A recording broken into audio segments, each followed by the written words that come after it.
हर हर महादेव दोस्तों, पुनः एक बार आपका स्वागत है हमारे YouTube चैनल पर। दोस्तों, एक समय की बात है, काशीपुर के राजा वीरभान एक दिन शिकार खेलने के लिए जंगल में गए। शिकार खेलते खेलते वह जंगल में बहुत ही दूर निकल गए। अचानक मौसम खराब हो गया। आंधी तूफान की वजह से कुछ नजर नहीं आ रहा था। राजा के सभी सिपाही और उसके साथी बिछड़ चुके थे। दिन ढलते ढलते राजा को अब वापसी की चिंता होने लगी, लेकिन राजा रास्ता भटक चुका था। अब इस हालत में राजा वापस तो नहीं जा सकते थे। वह जंगल जंगली जानवरों से भरा हुआ था। अब मजबूरी में राजा को जंगल में ही रात बितानी थी, इसीलिए वह किसी सुरक्षित जगह की खोज करने लगा। चलते चलते उसे एक जगह पर धुआं उठता हुआ दिखाई दिया। आगे जाकर राजा ने देखा तो वहां पर एक झोपड़ी थी। राजा ने झोपड़ी का दरवाजा खटखटाया और आवाज लगाकर बताया कि मैं एक मुसाफिर हूं। बाहर मौसम खराब हो चुका है और मुझे सर छुपाने के लिए आसरा चाहिए। झोपड़ी का दरवाजा खुला और एक बूढ़ा आदमी बाहर आया। वह बड़े ही सम्मान के साथ राजा को अंदर ले गया। उस बूढ़े आदमी की एक जवान और सुंदर बेटी थी। वह दोनों बाप बेटी इस जंगल में रहते थे और वह आदमी जंगल से लकड़ियां काटकर नगर में जाकर बेचता। इसी तरह से उनका गुजारा चलता था। उसकी बेटी ने राजा के लिए बहुत ही अच्छा खाना तैयार किया। खाना बहुत ही साधारण था, लेकिन स्वाद में बहुत ही अच्छा था। इसके बाद राजा के लिए एक आरामदायक बिस्तर लगाया गया। बूढ़े आदमी और उसकी बेटी ने राजा की बहुत ही अच्छे से सेवा की। उस झोपड़ी में रात गुजारने के बाद सुबह उनका धन्यवाद करके राजा अपने महल में वापस आ गया। राजा अपने महल में वापस तो आ चुका था, लेकिन उसे उस बूढ़े लकड़हारे की खूबसूरत बेटी की बहुत ही याद आ रही थी, जिसने उसे एक परदेसी मुसाफिर समझकर इतना ख्याल रखा। राजा की शादी एक मंत्री की बेटी से होने वाली थी। मंत्री की बेटी बहुत ही घमंडी और चालाक थी। राजा ने मंत्री की बेटी से शादी करने से मना कर दिया और यह फैसला किया कि वह जंगल में रहने वाले उस लकड़हारे की बेटी से शादी करेगा। इस तरह से राजा और उस लकड़हारे की बेटी की शादी हो गई। राजा के मंत्री को इस बात का बहुत ही दुख हो रहा था।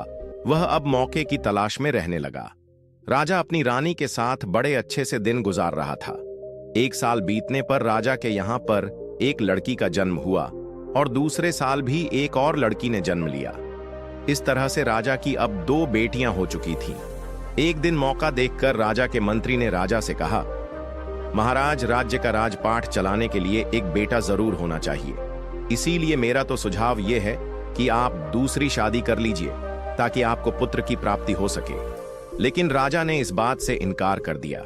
जब मंत्री ने यह देखा कि उसकी बेटी की शादी राजा से होने के सारे रास्ते बंद हो गए हैं, तो उसने आहिस्ता आहिस्ता सेनापति और बाकी मंत्रियों को अपने षड्यंत्र में शामिल कर लिया। फिर एक दिन धोखे से रानी के कमरे में सांप छोड़ दिया गया। सांप के डसने से रानी की मौत हो गई। दोनों राजकुमारियां अभी बहुत ही छोटी थीं, लेकिन राजा ने फिर भी दूसरी शादी नहीं की। जब मंत्री ने देखा कि उसकी दाल नहीं गल रही, तो उसने रसोइयों के साथ मिलकर राजा के खाने में जहर मिला दिया, जिसके कारण राजा की भी मौत हो गई। फिर मंत्री ने राजगद्दी पर कब्जा कर लिया। राजा की एक पुरानी और वफादार दासी थी जो यह सब कुछ देख रही थी। उसे अब इस बात का एहसास हो गया कि मंत्री जल्दी ही राजकुमारियों को भी मरवा देगा। इसीलिए वह दासी उन दोनों राजकुमारियों को लेकर रात के अंधेरे में कहीं दूर चली गई। इस तरह से एक नेक दिल राजा की जगह वहां की प्रजा को एक बेरहम और लालची राजा मिल गया। वह लड़कियों को लेकर जंगल में गई और उनका भरण पोषण करने लगी। समय अपनी गति से गुजरा। अब दोनों लड़कियां जवान हो चुकी थीं। इसी दौरान एक दिन नौकरानी बहुत ही सख्त बीमार हो गई। जब उसने अपनी मौत को नजदीक देखा तो दोनों लड़कियों को अपने पास बुलाया और उन्हें बताया कि असल में वह दोनों राजकुमारियां हैं और उनके माँ बाप के साथ क्या हुआ वह सब भी राजकुमारियों को बताया। इसके बाद उस नौकरानी की मौत हो गई। नौकरानी के मरने के बाद दोनों लड़कियां बिल्कुल अकेली हो गईं। वे दोनों अपने माता पिता को याद करती और बहुत ही रोती, लेकिन अब कुछ नहीं हो सकता था। ऐसे ही दिन गुजर रहे थे। एक दिन की बात है, एक राजकुमार जंगल में शिकार खेलने के लिए आया। राजकुमार का एक दोस्त भी उसके साथ था। वह दोस्त मंत्री का बेटा था। राजकुमार ने जंगल में हिरण का शिकार किया और फिर अपने दोस्त को उसका मांस पकाने के लिए कहा और खुद राजकुमार एक घने पेड़ के नीचे आराम करने लगा। मंत्री के बेटे ने आग जलाकर हिरण का मांस पकाना शुरू किया कि तभी उसकी नजर सामने एक झोपड़ी पर पड़ी, जहां पर एक बहुत ही सुंदर लड़की खड़ी हुई थी और वह मंत्री के बेटे को बड़ी ही हैरानी से देख रही थी। जब मंत्री के बेटे ने उसे देखा तो वह भी हैरान रह गया कि इस वीरान जंगल में इतनी सुंदर लड़की कहां से आ गई। मंत्री का बेटा उस लड़की के पास गया और उसे अपने बारे में सारी जानकारी दी। इतने में उन्हें कुछ जलने की बू आने लगी। मंत्री का बेटा भागकर वापस आया तो देखा कि जो मांस वह पका रहा था वह जल चुका था। अब वह बहुत ही परेशान हो गया तो लड़की कहने लगी, हटो, मैं तुम्हारे लिए यह मांस पकाकर मंत्री के बेटे को दे दिया। राजकुमार, जो कि बहुत ही देर से इंतजार कर रहा था, सोच रहा था कि मेरे दोस्त ने इतनी देर क्यों लगा दी। पहले तो वह इतनी देर कभी नहीं लगाता था।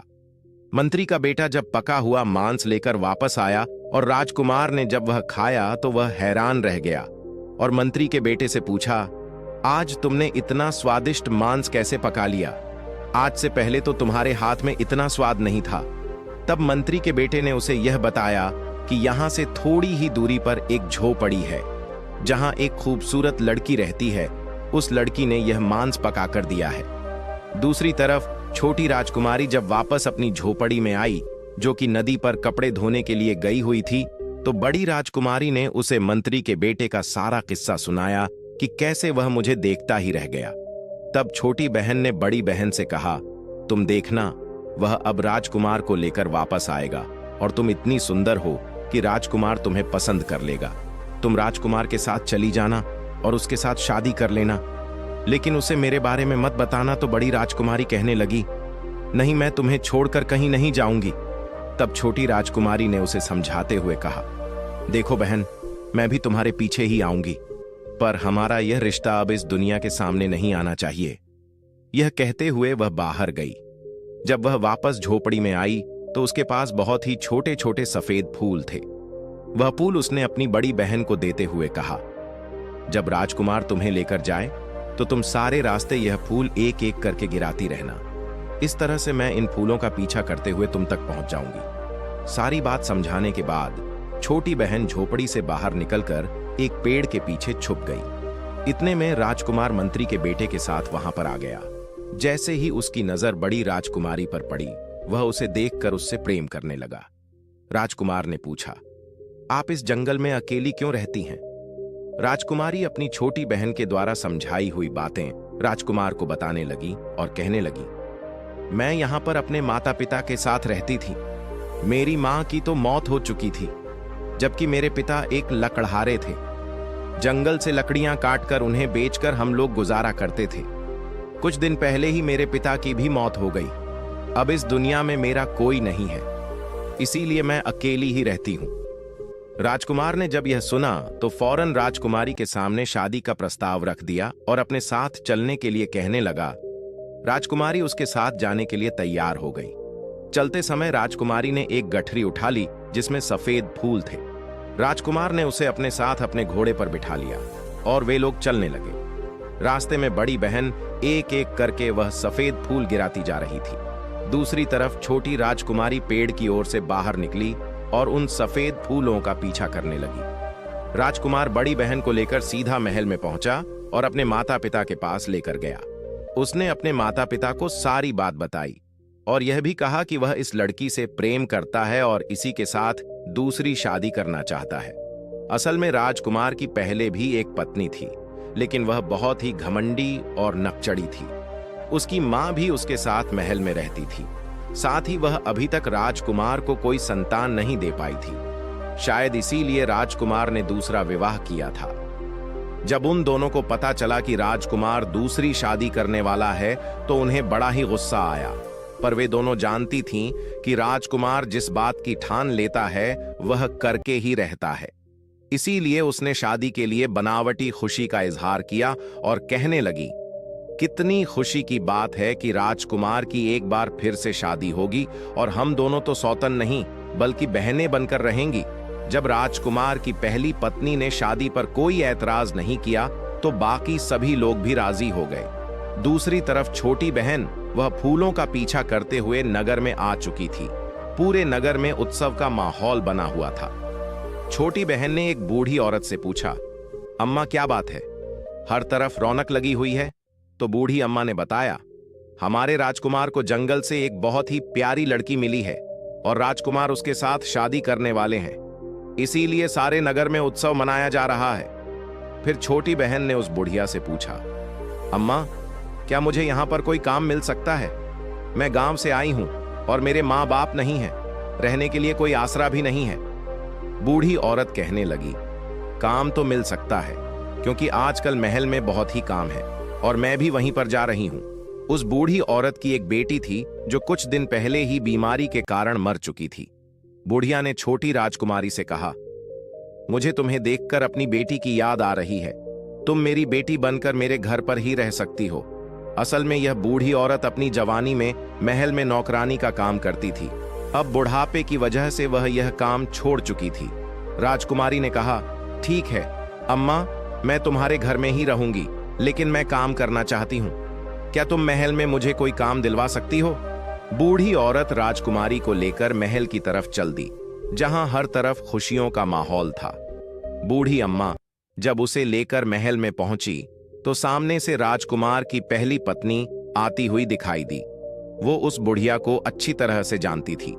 बुढ़िया ने उसे प्रणाम किया और कहने लगी, यह मेरी भांजी है और आज ही गांव से आई है। इस बेचारी के माँ बाप मर चुके हैं। मेरी आपसे प्रार्थना है कि आप इसे महल में दासी के रूप में रख लीजिए। राजकुमार की पहली पत्नी ने छोटी बहन को बड़े ही ध्यान से देखा और फिर उसे लेकर अपने कमरे में चली गई और कहने लगी, सुनो लड़की, तुम इतनी दूर अपने गांव से यहां पर काम करने के लिए आई हो।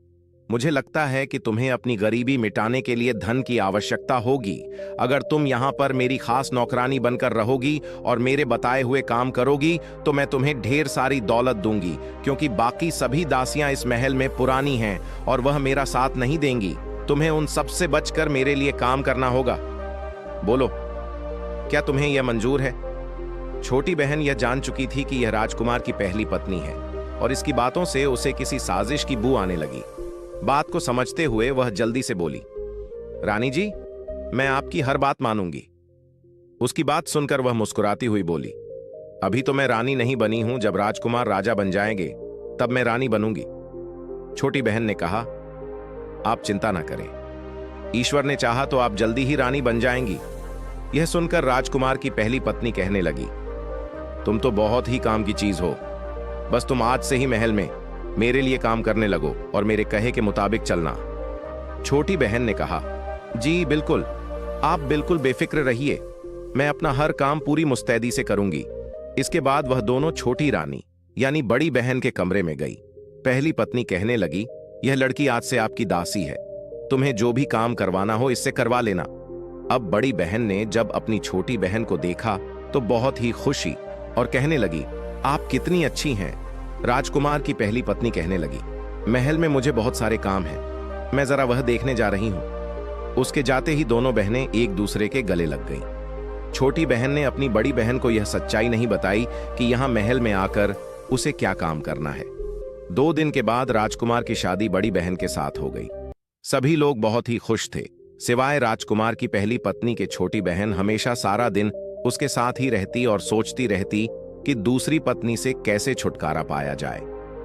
कुछ दिनों के बाद उसकी बड़ी बहन गर्भवती हो गई। यह खबर राजकुमार की पहली पत्नी के लिए बहुत ही बुरी थी, क्योंकि अब तक वह राजकुमार को संतान ना दे सकी थी। दूसरी तरफ राजा रानी और राजकुमार बहुत ही खुश थे। अब तो बड़ी बहन का और भी ज्यादा ख्याल रखा जाने लगा। इधर छोटी बहन राजकुमार की पहली पत्नी के साथ मिलकर यह सोचने में लगी हुई थी कि क्या किया जाए। अब छोटी बहन भी बहुत ही परेशान रहने लगी। एक दिन मौका देखकर उसने अपनी बड़ी बहन से कहा, हमें महल छोड़कर कहीं दूर चले जाना चाहिए। अब छोटी बहन यह भी नहीं बता सकती थी कि राजकुमार की पहली पत्नी उससे कितना जलती है। वह अगर यह बात बता भी देती तो उसकी बात पर कोई विश्वास ना करता, क्योंकि राजकुमार की पहली पत्नी सबके सामने छोटी रानी का बहुत ही ख्याल रखती थी। बड़ी बहन यह बात सुनकर कहने लगी, बहन, मुझे यहां पर सभी लोग बहुत ही प्यार करते हैं। मैं तो तुम्हें उसी समय कह रही थी कि तुम भी मेरे साथ महल में चलो। लेकिन तुम नहीं मानी, और तुमने ही कहा था कि अपना और मेरा रिश्ता सबसे छुपा कर रखना। तुम अगर कहो तो मैं अभी के अभी राजकुमार को सारी बात बता देती हूं कि तुम मेरी बहन हो। पर अक्लमंद छोटी राजकुमारी जानती थी कि अब इस सच्चाई को बताने से सभी लोग उन्हें झूठा ही समझेंगे, सोचेंगे कि हमने जानबूझकर अपना यह रिश्ता छुपाया, और यह भी हो सकता है कि वे लोग हम दोनों बहनों को षड्यंत्रकारी या जासूस समझे। यह सब विचार करने के बाद छोटी बहन ने बड़ी बहन से कहा, नहीं, तुम अभी किसी को मत बताना। कुछ दिनों के बाद जब बच्चे के पैदा होने का समय हुआ, राजकुमार की पहली पत्नी ने दाई और छोटी बहन को बहुत सा धन देकर कहा कि जैसे ही बच्चा पैदा हो तुम उसको उठाकर मार देना और उसकी जगह पर बिल्ली का बच्चा रख देना। छोटी बहन कहने लगी, यह काम तो मेरे लिए बहुत ही आसान है। फिर जब बच्चे ने जन्म लिया तो दाई ने बेहोश मां यानी कि छोटी रानी के पास से बच्चे को उठाया और छोटी बहन को दे दिया। यह कहा कि इसे ले जाकर मार दो और उसकी जगह पर बिल्ली के बच्चे को रख दो। छोटी बहन ने जल्दी से बच्चे को कपड़े में लपेटा और छिपते छिपाते पिछले रास्ते से अपने घर पहुंच गई। उसने बूढ़ी अम्मा को वह बच्चा देते हुए कहा, अम्मा, यह बच्चा मेरी बड़ी बहन का है। यह बात तुम किसी को मत बताना। इसे बकरी का दूध पिलाकर पालो।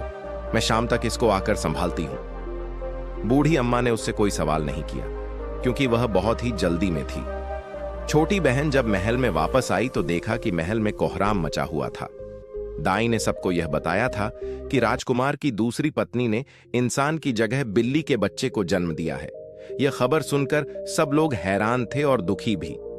बड़ी बहन रोती जा रही थी और कह रही थी कि यह सब झूठ है, लेकिन किसी ने उसकी बात नहीं मानी और ना ही उससे कोई बात कर रहा था। छोटी बहन ने एक बार फिर से अपनी बड़ी बहन को कहा, तुम मेरे साथ चलो, हम इस महल को छोड़कर अपनी दुनिया बसाएंगे। पर वह नहीं मानी और कहने लगी कि वह राजकुमार से बहुत ही प्यार करती है, इसीलिए वह राजकुमार को छोड़कर कहीं नहीं जाएगी। छोटी बहन रोते हुए वापस अपने घर आ गई और उसने बूढ़ी अम्मा को सारा किस्सा सुनाया। इस पर अम्मा ने कहा, बिटिया, अब जो होना था वह हो चुका। हम दोनों मिलकर इस बच्चे को पालेंगे। समय आने पर ईश्वर ने चाहा तो सब कुछ ठीक हो जाएगा। कुछ समय बीता। इस दौरान राजा की तबीयत खराब हुई और उसकी मौत हो गई। अब राजकुमार का राज तिलक कर दिया गया और उसे राजा बना दिया गया। अब राजपाट की सारी जिम्मेदारी राजकुमार और उसकी दोनों रानियों ने संभाल ली। एक बार फिर से बड़ी बहन गर्भवती हुई। अब की बार बड़ी रानी ने छोटी बहन को बहुत सा इनाम दिया और कहा कि इस बार तुम बच्चे के जन्म पर उसकी जगह कुत्ते के बच्चे को रख देना। इस पर छोटी बहन कहने लगी, इस बार ऐसा ना कीजिए बड़ी रानी जी, क्योंकि आपके भी कोई संतान नहीं है और राजा को भी उत्तराधिकारी की जरूरत होगी। बड़ी रानी गुस्से में आकर कहने लगी, अगर तुझे यह काम नहीं करना तो मत कर, मैं यह काम किसी और से करवा लूंगी। इस पर छोटी बहन तुरंत बोली, अरे नहीं रानी जी, मैं तो सिर्फ मजाक कर रही थी। छोटी बहन एक बार फिर से अपनी बड़ी बहन को समझाने लगी कि यहां से चले चलो, पर बड़ी बहन कहने लगी कि अब तो मैं रानी बन चुकी हूं और मुझे लगता है कि तुम मुझसे जलने लगी हो। छोटी बहन अपनी बड़ी बहन की इस बात पर मन ही मन दुखी हो रही थी। बच्चे के जन्म का समय आया तो एक बार फिर से छोटी बहन ने बेहोश मां के पास से बच्चा उठा लिया और दाई ने उसकी जगह पर कुत्ते का बच्चा रख दिया। छोटी बहन पहले की ही तरह से पिछले दरवाजे से बच्चे को लेकर अपने घर में आ गई। बच्चे को बूढ़ी अम्मा को सौंपकर वह खुद उल्टे पांव वापस महल में जा पहुंची। महल में आकर उसने देखा कि एक बार फिर से कोहराम मचा हुआ था। बड़ी रानी कहने लगी, मुझे तो यह औरत लगती ही नहीं। पहली बार इसने बिल्ली के बच्चे को जन्म दिया और दूसरी बार कुत्ते के बच्चे को। मैं तो कहती हूं कि इसे कारागार में डाल दिया जाए, वरना अगले साल न जाने यह क्या पैदा करेगी। राजा भी अब इन सब बातों से परेशान हो चुका था। उसने अपने दोस्त को बुलाया जो कि अपने पिता की जगह अब मंत्री बन चुका था। उसे आदेश दिया कि छोटी रानी को तुरंत कारागार में डाल दिया जाए।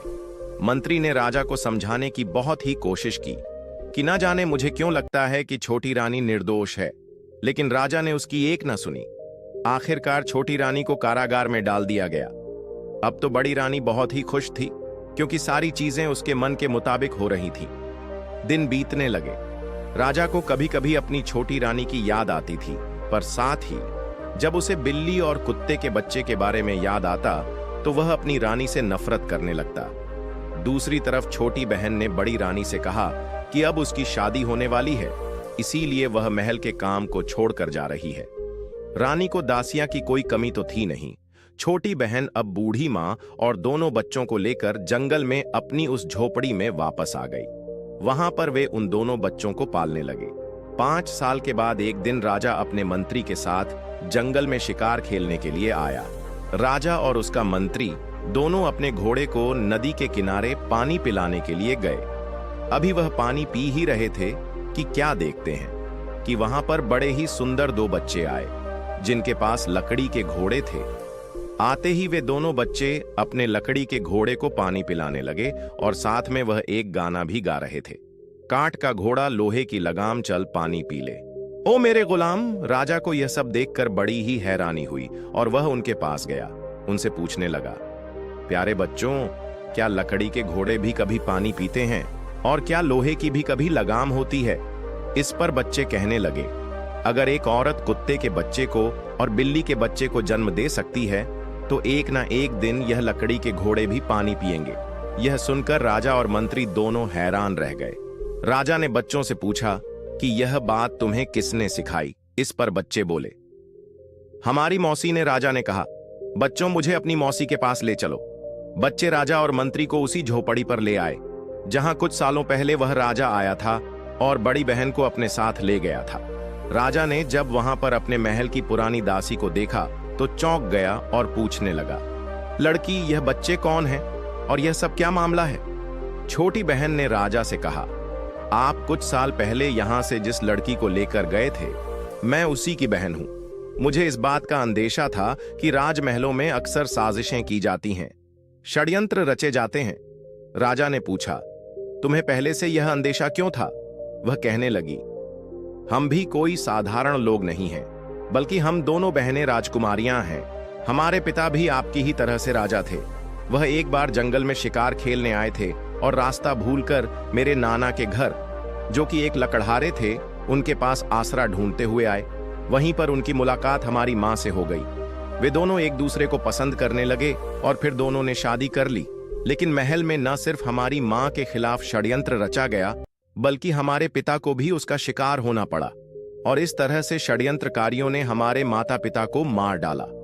हमारे महल की एक दासी हम दोनों को यहाँ पर ले आई थी। इसके बाद हम इस जंगल में रहने लगे। इसीलिए मैंने अपनी बहन से कहा था कि वह हमारे रिश्ते के बारे में किसी को न बताए। अगर महल में सब कुछ ठीक ठाक चल रहा होता तो मैं कुछ ही समय के बाद सभी को सच्चाई बता देती। लेकिन महल में पहुंचते ही मुझे इस बात का पता लग गया था कि बहुत ही जल्दी मेरी बड़ी बहन के खिलाफ भी साजिश होने वाली है, क्योंकि आपकी पहली पत्नी ने भाग्यवश मुझे ही यह सब काम करने के लिए चुना था। वह यह नहीं जानती थी कि जिसके साथ मिलकर और जिसके खिलाफ वह साजिश कर रही है, वह दोनों आपस में बहनें ही हैं। इसके बाद छोटी बहन ने शुरू से लेकर आखिर तक सारी बात राजा को बताई कि किस तरह से बड़ी बहन के बच्चों को कुत्ते और बिल्ली के बच्चों से बदला गया, और यह भी बताया कि यह दोनों बच्चे कोई और नहीं बल्कि आपके ही बेटे हैं। राजा ने दोनों बेटों को गले से लगा लिया और सभी की आंखों में आंसू बहने लगे। सारी सच्चाई जानने के बाद राजा को भयंकर गुस्सा आया और वह कहने लगा कि वह अब बड़ी रानी को नहीं छोड़ेगा। लेकिन छोटी बहन ने उसे रोक लिया और कहा कि वह छोटी रानी की अपराधी है। पहले तो आप छोटी रानी को कारागार से निकालवाइए, उसके बाद छोटी रानी को यह अधिकार दीजिए कि वह बड़ी रानी के लिए सजा तय करे। राजा को उसकी यह सलाह बहुत ही अच्छी लगी। छोटी बहन यह अच्छी तरह से जानती थी कि उसकी बड़ी बहन बहुत ही नेक दिल और दयालु है और वह राजा की पहली पत्नी को माफ कर देगी, क्योंकि सजा देने से भी वह समय वापस नहीं आ सकता जो छोटी रानी ने कारागार में गुजारा था। राजा ने अपने दोनों बच्चों को घोड़े पर बिठाया और फिर राजा ने मंत्री को आदेश दिया कि वह राजकुमारी को अपने घोड़े पर बिठा ले, क्योंकि राजा ने यह बात भांप ली थी कि मंत्री की नजरों में राजकुमारी के लिए प्यार उमड़ रहा था। इसके बाद वे सभी महल में पहुंच गए तो राजा ने सबसे पहले बड़ी रानी को बेड़ियां पहना दी और खुद जाकर कारागार में छोटी रानी के सामने हाथ जोड़कर माफी मांगने लगा। कहने लगा, रानी, मुझे माफ कर दो, मुझे सारी सच्चाई का पता चल गया है और मैं तुम्हें आजाद करने के लिए यहाँ पर आया हूँ। छोटी रानी को कैद से निकाला गया और बड़ी रानी को उसके सामने पेश किया गया। मंत्री ने सबके सामने एक बार फिर से सारी सच्चाई बयान की। छोटी रानी को जब उसके बच्चे और छोटी बहन मिल गए तो वह उनके गले लगकर रोने लगी और फिर राजा ने कहा, रानी, आज तुम्हें अधिकार है कि तुम बड़ी रानी को सजा दो। मगर छोटी रानी ने यह कहकर उसे माफ कर दिया कि गुजरा हुआ समय वापस नहीं आ सकता और दूसरा, यह सब मेरे भाग्य में ही लिखा हुआ था, इसीलिए मैं इसे कोई सजा नहीं दूंगी। जब बड़ी रानी, जो कि थर-थर कांप रही थी, ने यह बात सुनी तो रोते हुए छोटी रानी के पैरों में गिर पड़ी। कहने लगी, तुमने मुझे माफ करके मुझ पर बहुत बड़ा उपकार किया है। अब तो पूरे महल में उत्सव मनाने की तैयारी होने लगी। इस मौके पर मंत्री ने राजा के सामने अपने और छोटी राजकुमारी की शादी का प्रस्ताव रखा। राजा ने मुस्कुराते हुए छोटी राजकुमारी की तरफ देखा। छोटी राजकुमारी ने शर्माते हुए नजरें झुका ली। कुछ दिनों के बाद बड़े ही धूमधाम से मंत्री और छोटी राजकुमारी की शादी कर दी गई। इसके बाद वे सभी एक खुशहाल जिंदगी बिताने लगे। दोस्तों, अगर आपको आज की कहानी अच्छी लगी हो तो वीडियो को लाइक करें और हमारे चैनल को सब्सक्राइब कर लें और हमें कमेंट्स में हर हर महादेव लिखना ना भूलें। तो दोस्तों, चलिए फिर मिलते हैं एक ऐसी ही नई ज्ञानवर्धक कहानी के साथ। धन्यवाद। जय श्री राम।